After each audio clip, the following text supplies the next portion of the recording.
नमस्कार, मी Ganesh Gandole. AB Marathi news मध्ये आपलं स्वागत आहे.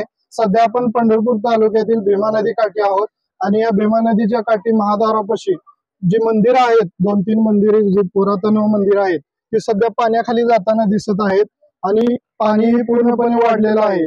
उजनी धरणाचा पहिल्यांदाच मे महिन्यात उजनी धरणामध्ये एवढ्या मोठ्या प्रमाणात पाण्याची आवक झालेली आहे आणि उजनी धरण हे आता प्लसच्या दिशेने वाटचाल करत आहे. एवढ्या मोठ्या प्रमाणात पाणी वाढत असताना इथं नदीकाठी पोलीस प्रशासन असेल किंवा येथील आपत्ती व्यवस्थापक असतील ते इथं पूर्णपणे बंदोबस्त देताना दिसत आहेत. मे महिना असल्यामुळे सुट्ट्याचे दिवस आहेत आणि येथे मोठ्या प्रमाणात नागरिक गर्दी करताना दिसून येत आहे. नागरिकांसोबतच शाळेला सुट्टी असल्यामुळे लहान मुलं आणि इतरही वृद्ध माणसं मोठ्या प्रमाणात इथं दर्शनासाठी विठ्ठल मंदिरात येताना दिसून येत आहेत. नदीच्या पुरामुळे पाण्यामुळे नागरिकांना कोणताही अडचणी येऊ नये किंवा अपघटना घडू नये यासाठी मोठ्या पद्धतीने नगरपालिकेकडूनही इथे स्वच्छता राखून किंवा परिसर स्वच्छ ठेवून नागरिकांच्या हिताचं लक्षण इथं जपलं जाताना दिसत आहे.